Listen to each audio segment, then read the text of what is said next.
Assalamualaikum warahmatullahi wabarakatuh. Perkenalkan, nama saya Adinda Nabila Putri dari Pendidikan Geografi 2018, Fakultas Ilmu Sosial Universitas Negeri Jakarta.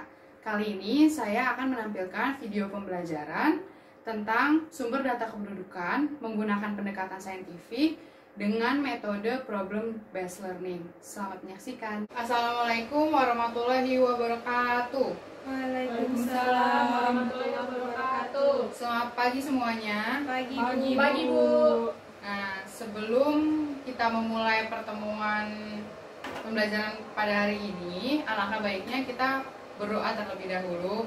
Silakan ketua kelasnya pimpin doa. Baik, Bu. Sebelum belajar, mari kita berdoa. Berdoa dimulai. Berdoa selesai.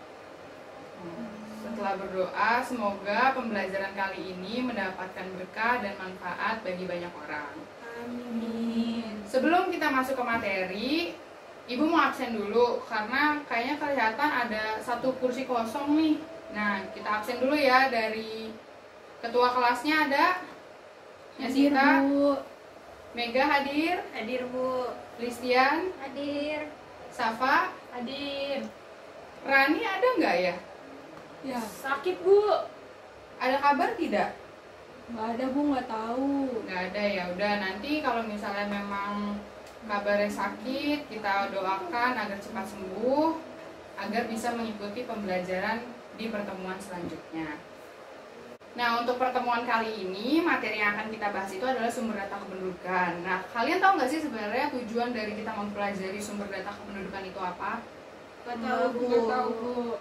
Nah, ini saya jelaskan secara singkat. Jadi tujuan dari pembelajaran materi pada hari ini itu adalah agar kita mengetahui informasi-informasi terkait data penduduk, mulai dari kelahiran, kematian, pernikahan, perkawinan, dan semua data-data itu bisa diakses melewati Badan Pusat Statistik. Nah, nanti Badan Pusat Statistik itu akan mengolah data tersebut agar dapat menginformasikan semua data-data kependudukan ke masyarakat. Jadi masyarakat itu nantinya akan mengetahui data kependudukannya dirinya sendiri dan juga data kependudukan di berbagai wilayah.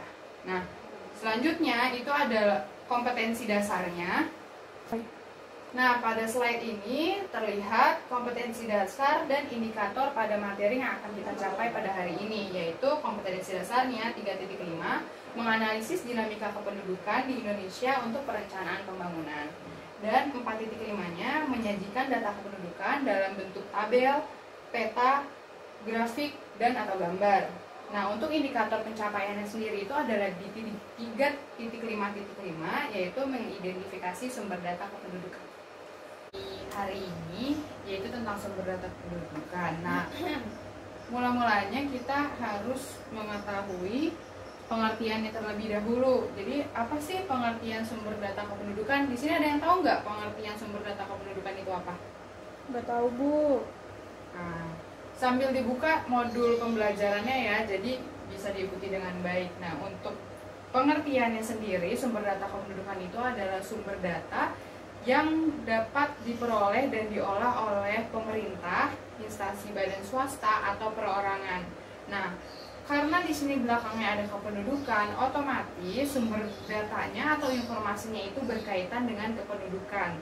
Mulai dari identitas penduduk di suatu wilayah, dari suku, ras, agama, dan jumlah-jumlah, contoh jumlah kelahiran, jumlah kematian, jumlah perkawinan dan perceraian yang ada di suatu wilayah di dalam suatu negara.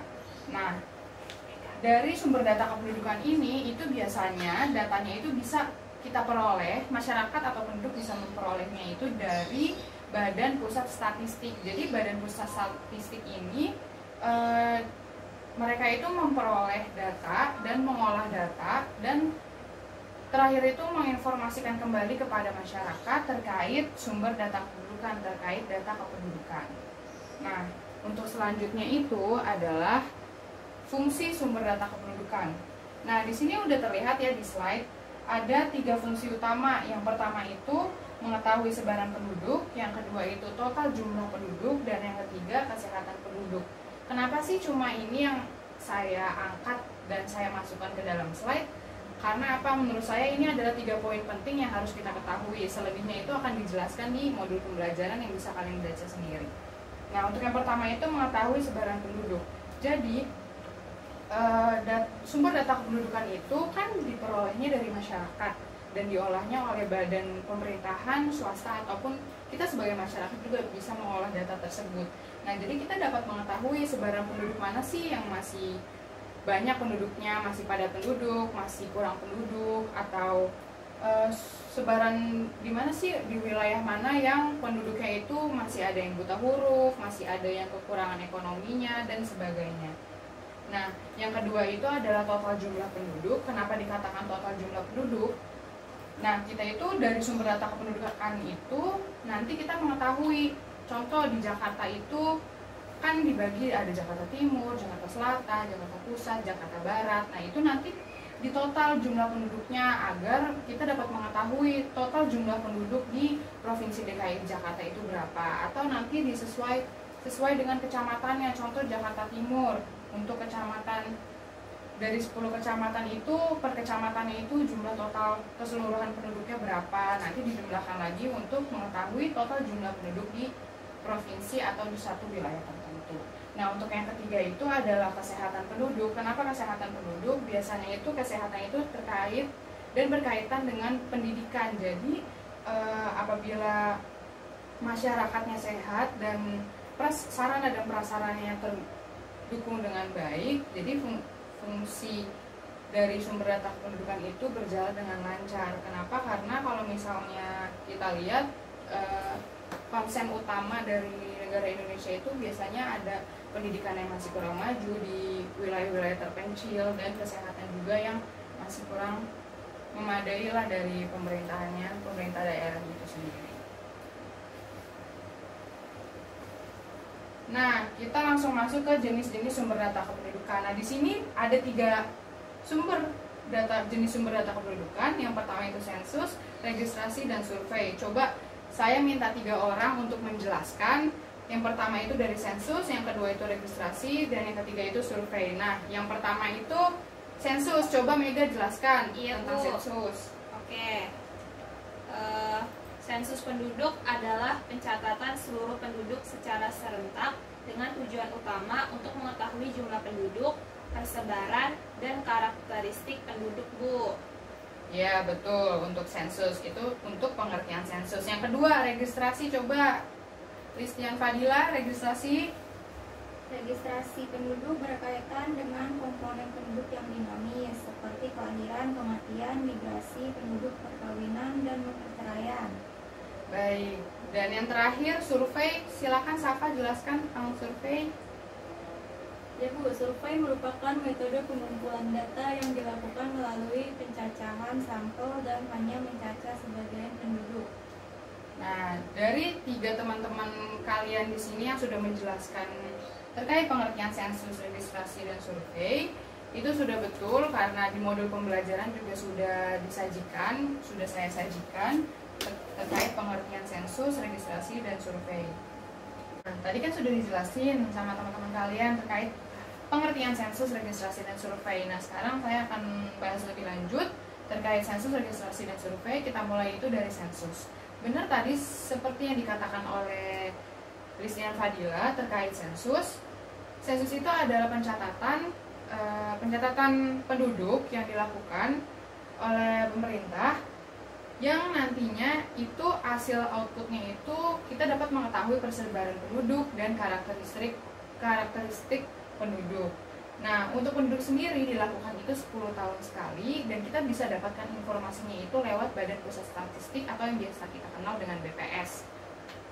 Nah, untuk sensus sendiri itu sebenarnya ada dimensi-dimensinya lagi, tapi dimensi utamanya itu ada 3, yaitu pencatatan dilakukan di seluruh wilayah dan mencakup seluruh wilayah, tidak boleh ada terkecuali yang terlewat, dan pencatatan itu dilakukan dalam waktu yang seperti sudah saya jelaskan tadi, yaitu 10 tahun sekali.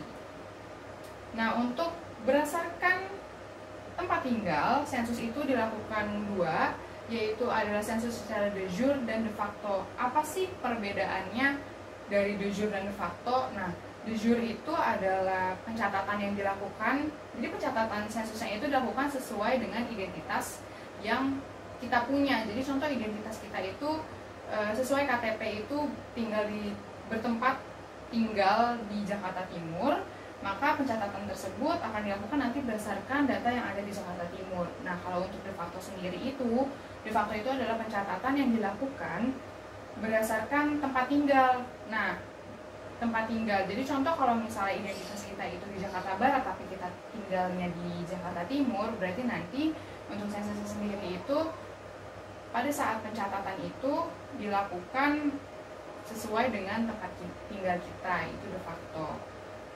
Nah, selanjutnya itu ada metodenya untuk sensus sendiri. Di sini ada yang mencoba menjawab nggak metode dari sensus sendiri? Nah, saya sebutkan dulu. Yang pertama itu ada metode canvasser dan metode householder. Di sini ada yang ingin mencoba menjawab? Mega Bu, saya. Ya, silakan Mega. Jadi yang metode canvasser dulu ya Bu. Ya. Itu adalah sensus penduduk dengan cara petugas sensusnya itu mencatat identitas dan mengisi daftar pertanyaan sesuai dengan jawaban dari penduduk. Dengan metode ini petugas mendapatkan jawaban langsung dari penduduk. Terus yang kedua itu ada metode householder, adalah sensus penduduk dengan cara memberikan daftar isian kepada setiap kepala rumah tangga untuk diisi. Cara ini hanya dilaksanakan di negara-negara maju dan penduduknya bebas dari buta huruf.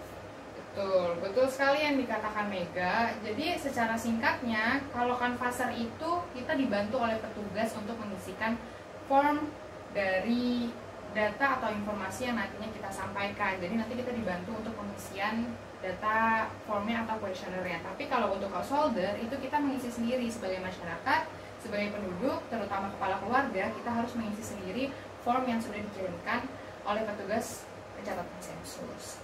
Nah, selanjutnya itu ada peran dari sensus. Itu nggak mungkin diadakan secara cuma-cuma. Nah, peran dari sensus itu apa sih? Coba ada yang mau jawab? Saya Bu. Iya, Dila, silakan.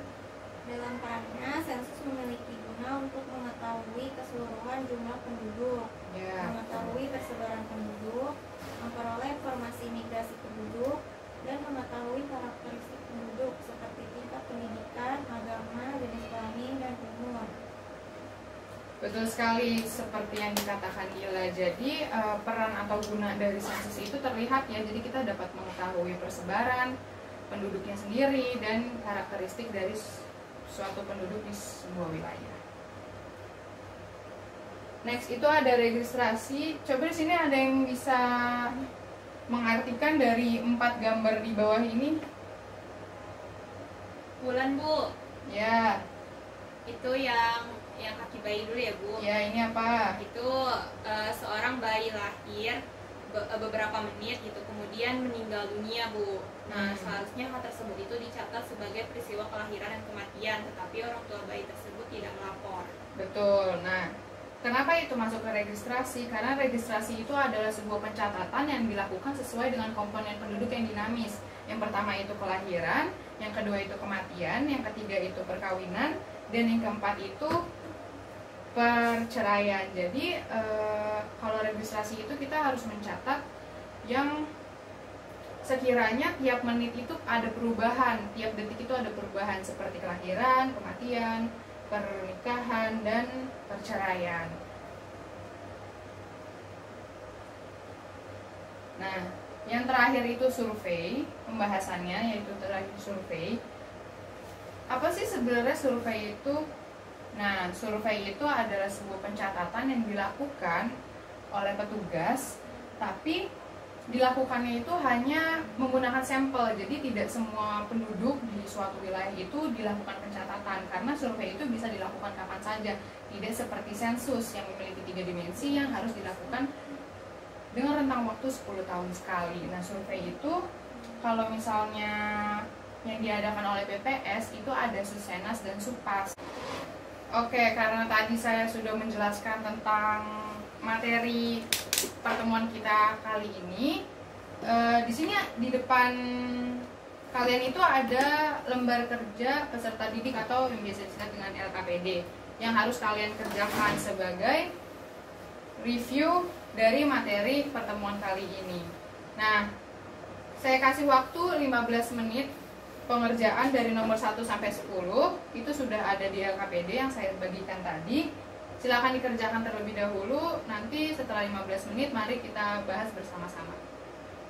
Karena waktunya sudah habis, mari kita membahasnya secara bersama-sama berurutan dari nomor 1 sampai dengan 10. Saya bacakan ya untuk pertanyaannya. Yang mau menjawab silakan langsung menjawab. Untuk 1 menurun, data yang didapatkan secara langsung dari penduduk. Siapa yang mau jawab? Mega, Bu. Ya, Mega jawabannya apa? Kanvaser. Ya, betul sekali. Jadi Kanvaser itu adalah data yang didapatkan secara langsung dari penduduk. Yang kedua, 2 menurun, metode mencatat dengan memberikan daftar isian kepada penduduk. Siapa lagi yang mau jawab? Bulan, Bu. Ya, apa Wulan? Householder. Householder, benar. Jadi householder itu adalah metode mencatat yang memberikan daftar isian kepada penduduk.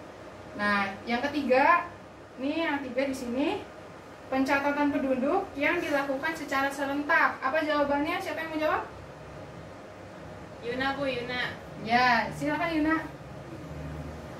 Sensus, Bu. Sensus, betul sekali. Nah, dari LKPD yang saya bahas tadi kan udah 3 nih. Nanti selanjutnya sampai 10 silakan kalian kumpulkan saja LKPD-nya. Nanti saya beri nilai dan saya kembalikan dan saya bagikan lagi kepada kalian. Baik, karena hari ini materi yang sudah saya sampaikan sudah diskusi juga, sudah tanya jawab juga. Saya anggap pertemuan hari ini sudah selesai dan dapat diakhiri. Coba dari kalian semua ada yang ingin menyampaikan kesimpulan dari materi pembelajaran hari ini? Saya, Bu, Mega. Ya, Mega silakan.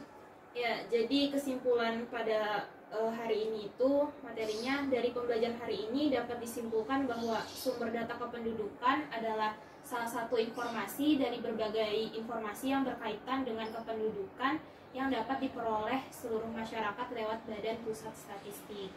Ya, dari kesimpulan yang sudah Mega jelaskan itu sudah betul, tapi ada penambahan sedikit dari saya dan ulasan sedikit dari materi hari ini. Jadi sumber data kependudukan itu adalah sebuah sumber informasi yang dapat diperoleh oleh masyarakat melalui Badan Pusat Statistik.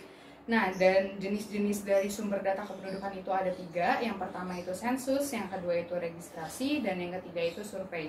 Oke, untuk kesimpulan mungkin cukup sekian. Ada yang bisa kalian kerjakan karena saya akan memberikan evaluasi. Evaluasinya itu ada 15 soal pilihan ganda dan 5 soal esai. Silakan Mega dibagikan. Baik, Bu. Berhubung kita sudah mendekati waktu istirahat, maka dicukupkan saja untuk pengerjaan evaluasinya. Bisa dikumpulkan kembali dan kita lanjutkan di esok hari. Gimana Mega? Iya, Bu. Ya. Cukup sekian untuk kelas hari ini dan pertemuan hari ini. Kurang lebihnya mohon maaf. Wassalamualaikum warahmatullahi wabarakatuh. Sampai berjumpa di minggu depan